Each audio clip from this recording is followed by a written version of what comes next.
everyone, thank you so much for stopping by. My name is Sona. I'm a content creator, a journalist, a mom of 3 toddlers, and I'm an Orthodox Christian. Today I have help with my twins so I can take my daughter for a little ride. Well, actually an hour ride. The place where we're going is a little further, and it's St. Virgin Mary Orthodox Cathedral.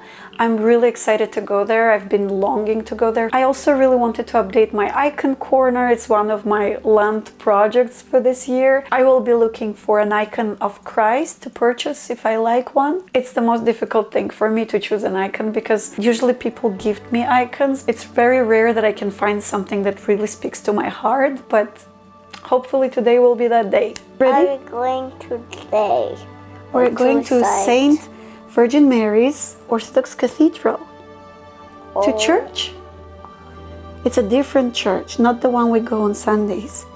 Are you excited? Yes. I can take my cocoa.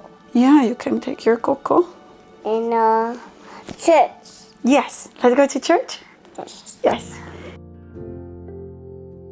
Let's start our journey with a little bit of history. Holy Virgin Mary Orthodox Cathedral is an Eastern Orthodox, Russian Orthodox cathedral to be precise. As you might know, I'm a child of Armenian Apostolic Orthodox Church, which belongs to the group of Oriental Orthodox churches, but I lived most of my life in Russia and I really miss Russian Orthodox community. And this cathedral is an immigrant's dream come true. It's really, really peaceful here. Really beautiful.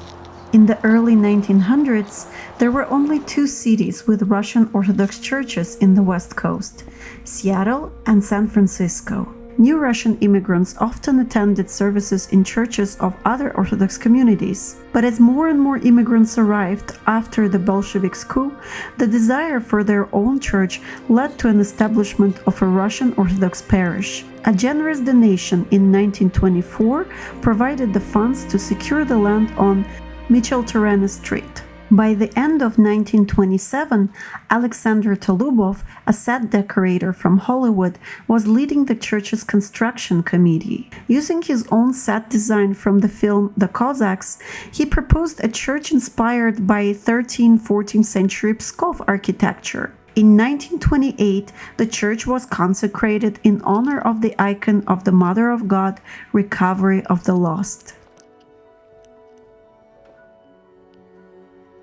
Today, the church is being renovated.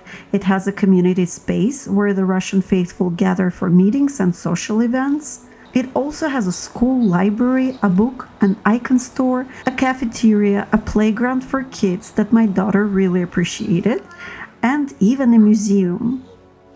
Much of the church's interior was created by the community itself. Parishioners handcrafted iconostases, candle stands, and furniture. General Schultz painted 8 icons for the iconostasis, while artist Ulyanov, who also worked in Hollywood, contributed some of the most treasured religious images.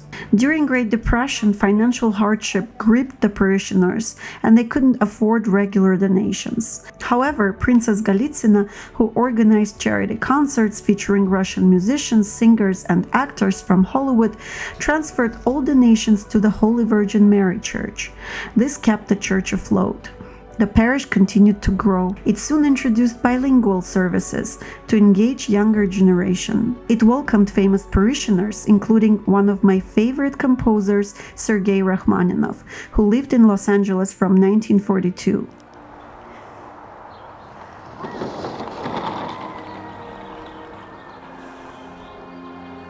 In 1960s, the territory of the church expanded. The construction of new school buildings, a bell tower, and additional church spaces started, all designed in the Pskov architectural style.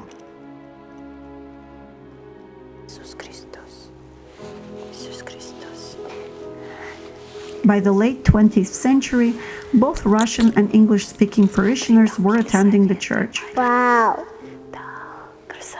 And look at the flag! In 1997, a new Pskov-style iconostasis was installed, giving the church an even more authentic Russian character. Today, Holy Virgin Mary Orthodox Cathedral stands as a symbol of Russian Orthodox resilience and faith. If you enjoyed this journey through history, don't forget to like, share, and subscribe. Let's keep discovering the incredible stories of Orthodox communities in Los Angeles together. Alright, so now we're home. I didn't end up purchasing a new icon of Christ the Savior. I did see one that I particularly liked. It was a handwritten Greek icon. It costed $400. So I decided to keep looking. Meanwhile, I purchased some really interesting books I'm going to share with you. Father Vladimir and Deacon Cyril were so kind to me. They showed me around, they told me about the story of the cathedral, and they even gifted me a few books. One of them is this one. It's Logos versus Matrica. It looks really interesting, but I'm gonna first read it and then share my opinion. I'm sure I'm gonna like it. Then I got this one for free, actually, too, on the Unity of Christ by Cyril of Alexandria. Saint Cyril is one of my all-time favorite saints. Yeah, this is much needed for my research. And these are the books I purchased. So this one is Easter in the Early Church. So it seems like it's a compilation of the letters of several saints. These are reflections on the Easter and the message of the Easter of early church saints and writers. And I also got this, the prayer of Saint Ephraim the Syrian, another saint that I really respect and love. It's a very small book, but this is something that I cannot really find online.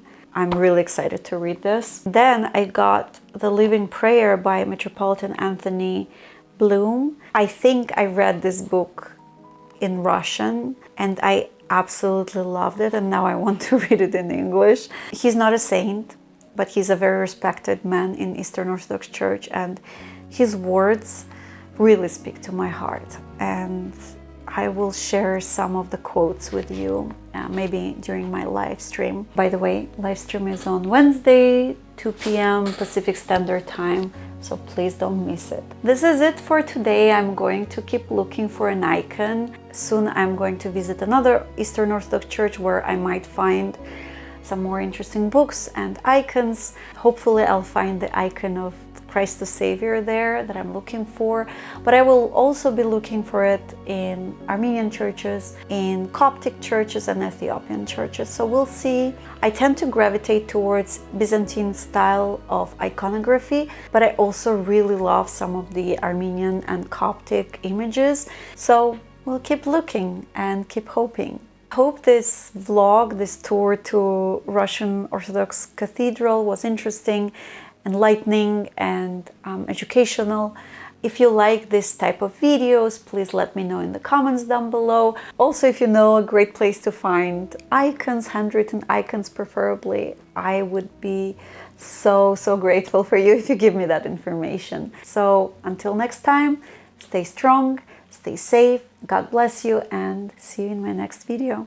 Bye!